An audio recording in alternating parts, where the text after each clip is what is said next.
This video is brought to you by Mando. Go to shopmando.com and use promo code DAN to get over 40% off a starter pack, and stay tuned after this video for more info. Hello everybody, and welcome to my thoughts and my review of the first 3 episodes of Season 2 of Andor, which premiered on Disney Plus last night. Now, I'm going to say right off the bat, I'm not one of the cool kids that got to see the entire season ahead of time, so I'm going to be taking on these episodes as they're released 3 at a time. But if you haven't watched them yet, I am going to talk about what happens in them. So if you don't want to know what happened in these first 3 episodes, go watch them. Come back and watch this review. And because the structure of this season is really unique, it basically takes place in 3-episode batches, and there's a time jump supposedly between each of the batches of episodes. I'm going to talk about the show not episode by episode, but story by story, because they do all kind of come together to make these little mini arcs. And actually, I'm glad they structured it this way. I just rewatched Andor Season 1, and I really enjoyed it, as I did the first time.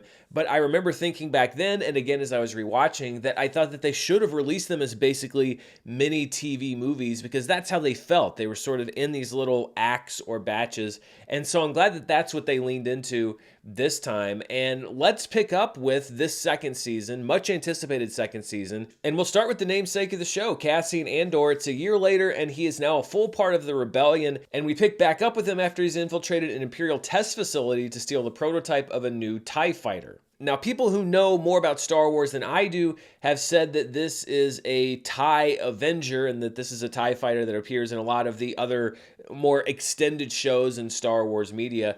But all I know is that it sets up a really cool action scene to start off the season. Cassian blasting stormtroopers and that hangar bay apart was great. I loved the chase that followed it. And it also followed through on this show's depiction of the rebellion, especially in the early days, which is that it's messy. Cassian wasn't trained to fly this specific TIE fighter. He was trained on the wrong ship, and so he's got to figure out the controls as he goes. The drop for the ship is compromised, and he ends up getting into this mix-up with the other people that were on the planet. But it also shows that Cassian represents what's really important about the rebellion, which is the spirit of the rebellion. And you saw that when he was trying to calm down the technician that was already on the base right at the beginning before he stole the TIE fighter.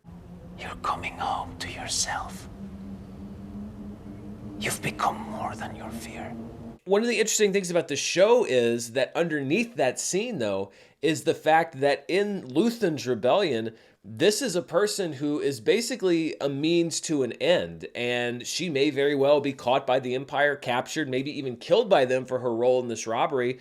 But Cassian can't worry about that, and I doubt that the show can really worry about that either, unless this character pops up in later episodes. You have these people that are basically disposable, that are just a way for the rebels to get what they need at this particular point.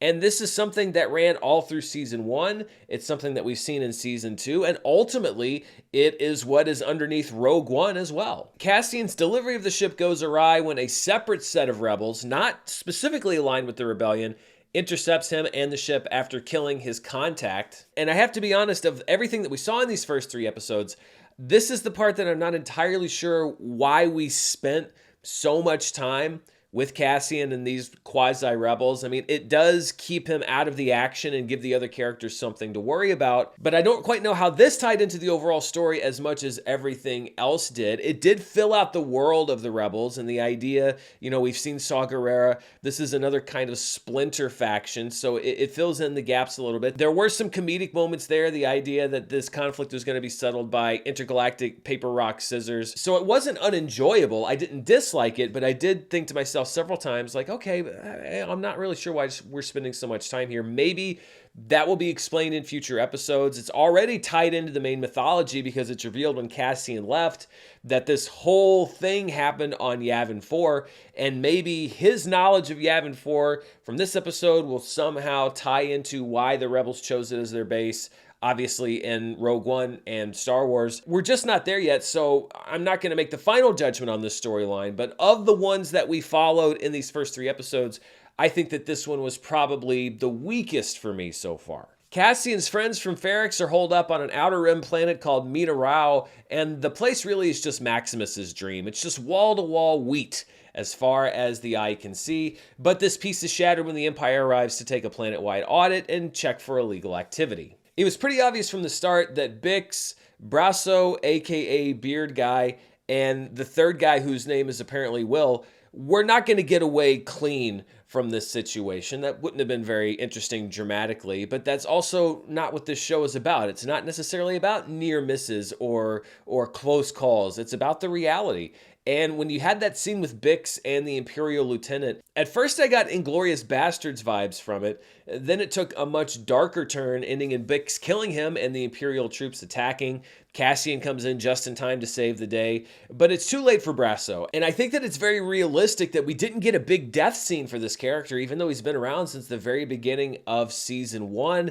This ties into Rogue One as well. The idea that people can be heroes, but they don't always die a hero's death. So now we have Cassian and 2 other survivors from Ferrix that make their escape on the TIE fighter. They left B2 behind, and I can only hope that B2 is either okay or that B2 is going to be brought back in later episodes, because if something happens to B2 on this show, and I think I said it in season 1, I'm going to choose violence. B2 must be preserved at all costs. Speaking of the Empire, we are reintroduced to Director Krennic at an Imperial conference discussing the takeover and exploitation of a planet called Gorman. The cheesy videos and finger foods just underscored for me that this is basically a work convention at a Marriott for the Empire, just with more murder talk. It's great to see Ben Mendelsohn again. I'm sure we're going to see a lot more of him this season. And I also love the look that we're continuing to get at the inner workings of the Empire. In this one, we had 2 people from the Ministry of Enlightenment,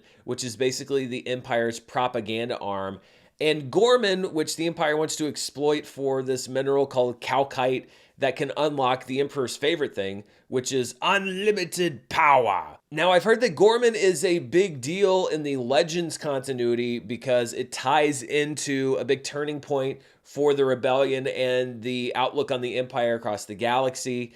And so this is obviously not the last we're going to hear about that planet. And I love that Dedra has kind of caught the eye of Krennic. Her suggestion of needing an insurgency, needing rebels on Gorman to do the wrong thing, as she says, is an interesting one. But when we look at Dedra this season, and she was one of my favorite characters last season, I love that they didn't just pick up with her tracking Luthen, who she knows as Axis, and basically hot on his trail at the end of the last season, because last season ended with a big failure for her. And that discussion she had with Partagaz, where he basically acknowledges that this is a black eye for her as far as her career, and that she needs to take this Gorman assignment, is something that is a more interesting character choice for the show when it could have just gone with a more predictable thing. He's nowhere. Next time, catch them first, then make them famous. Speaking of Dedra, she did do what I was horribly afraid that she was going to do at the end of the last season, and coupled up with the galaxy's saddest boy, Cyril Karn. And the fact that he's still trying to play the big shot as a supervisor at Dunder Mifflin Coruscant proves that he's still a nobody, obsessed with becoming somebody. I had uncovered a cabal of corrupt purchasing agents who were stealing Imperial supplies in 4 sectors. I don't know how this relationship works, and I both need to know and desperately don't want to know. But what we saw in this first couple of episodes was maybe the best remake of Guess Who's Coming to Dinner that you can imagine, although it shares nothing in common with the actual movie Guess Who's Coming to Dinner. But Dedra and Cyril host Cyril's mother, who's played by Catherine Hunter, who I think is perfectly played in this show. And Dedra is able to do, over the course of a 2 or 3 course dinner, what Cyril has never been able to do in his entire life, which is to put his mother in her place. It was a great scene to watch. I will guarantee a level of engagement, but it will be inversely proportional to the volume of anxiety you generate in our lives. Quite a mouthful. I'm not done. And the whole cast is amazing, but I have to give Kyle Soller, who plays Cyril Karn, some credit for this whole sequence, because every single one of his cutaways and reactions was just absolute gold, including when he excused himself from the table to just go take a break and lie down on the bed. We've all been there before. That's not to take away from Denise Goff and Catherine Hunter, who were so great in the scene as well. And if you've seen The Front Room, which was an A24 movie that came out last year, Kathryn Hunter was also good as a bad mom in that movie, although this role required 100% less pee and poop. I know that Andor is already a spinoff, but I would watch a spinoff to this spinoff that is just Dedra, Cyril, and Cyril's mom having an uncomfortable Sunday brunch every single week. We had everything we needed. Except a mother's love. We didn't know what we were missing. Finally, we have Mon Mothma, the troubled bankroller of the rebellion, who's marrying off her daughter to a gangster's son, as set in motion last season. We knew Mon Mothma was rich, but dang, she has an entire estate, plus money for a lavish 3-day wedding for her daughter, who responds to some motherly advice from Mon Mothma with the kind of devastating cruelty that only a teenager can deal out to their parent. You do not have to go through with this. I wish you were drunk.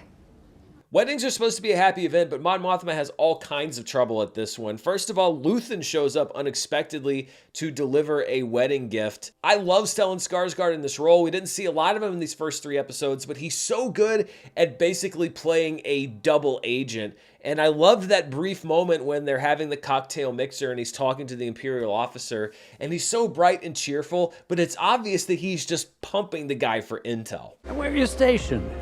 I've been training on Steerguard, but we're all being transferred now. Really? Where's everyone going? We also get the unexpected possible betrayal of Mon Mothma's best friend, Tay Kolma, who's hit some hard times and is basically shaking her down.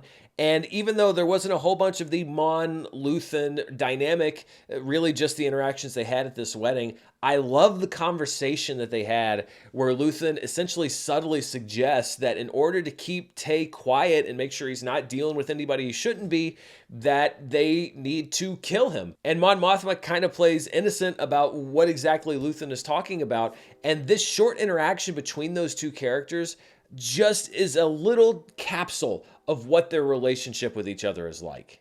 You need to be protected. I'm not sure what you're saying. How nice for you. By the end of episode 3, it does look like Tay is headed for a premature end as Cinta makes her first appearance of the season, posing as Tay's driver and potentially flying him away to get the old Fredo Corleone treatment. Cinta and Vel obviously have some stuff to work out over the course of this season. We really didn't get much from them at all in these episodes. Now, obviously, it wouldn't be fun to live in this era of Star Wars where you're living under the boot of the Empire, but if I were forced to, I have to say that the top of my bucket list would be attending a Chandrillan wedding, because you get free food and drink for 3 days, you get a crazy wedding ceremony where everybody walks around in circles, and then you get some music at the reception that is absolute fire. Seriously, the song that played at the end of this episode and all the way up until the end credits has got to find its way onto my workout mix soon. And I feel bad that there are so many remote planets in the galaxy that obviously don't have this music. I mean, think about all the people on Tatooine who are stuck there with their jizz music and their cantina bands, who obviously don't know how much great music is out there in the galaxy. I mean, the best they can do over there is Jedi rocks.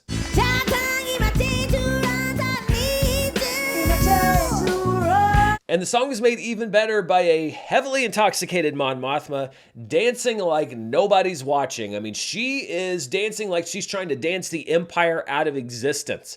I don't know if they have raves on Chandrila, but Mon Mothma has 100% attended whatever the equivalent is. It was a really unexpected way to end these episodes, but kind of the perfect way. And I got to give credit to Genevieve O'Reilly, who continues to crush it as Mon Mothma in this show. Who would have thought that in just 20 years, she would go from having most of her scenes as a Mon Mothma basically look-alike cut from Revenge of the Sith to being so good as one of the main characters in this show on Disney Plus, dancing her face off. And those are pretty much my thoughts on this first batch of episodes. I was a big fan of season 1. I am a big fan of this show so far. And oftentimes the beginning of a season can either be the best part of the season or the rockiest part. of the season. I think that season 1 built strength and built momentum as it went along. And if that's what happens again here in season 2, then I think that we're in for something really special. But what did you think? What did you think of these first 3 episodes? Let me know down in the comments below. And before we go, I want to thank the sponsor for this video, not The Mandalorian, but Mando. Winter is about huddling inside trying to stay warm, but spring is about enjoying things outside, soaking up every minute of sun as the days get longer. But as those days get longer, the temperatures also go up, which means you need a deodorant that lasts as long as you do. I've been using Mando for over a year now, and I love it because I know that no matter how much I sweat or how hot it is, I don't have to worry about whether my deodorant is working. I'm confident that I still smell great, which is just one less thing to worry about, or for others to worry about. And if you want to stop worrying too, you can get $5 off a starter pack with my exclusive code and link by using the code DAN at shopmando.com. Mando is safe to use anywhere on your body and has been clinically proven to block odor all day and control odor for up to 72 hours. You can choose from a variety of great scents in solid stick or spray deodorant, and I also have a cleansing bar and deodorant wipes stocked in my bathroom at all times. No matter where you need to use Mando, it's there for you. All Mando products are baking soda free and paraben free, and you can find them right now at retailers across the country. But for the best deals, go right now to shopmando.com. Mando's starter pack is perfect for new customers. It comes with a solid stick deodorant, cream tube deodorant, 2 free products of your choice like a mini body wash or deodorant wipes, and free shipping. As a special offer for fans of the show, new customers get $5 off a starter pack with my exclusive code. That equates to over 40% off your starter pack. Use code DAN at shopmando.com. That's shopmando.com. And also, please support the show and tell them that I sent you. Smell fresher, stay drier, and boost your confidence from head to toe with Mando. Thanks to Mando for sponsoring this episode, and thank you for watching. Be sure to stay tuned right here for more movie news, reviews, box office, and more. Until next time, stay safe, and I'll see you then. Bye.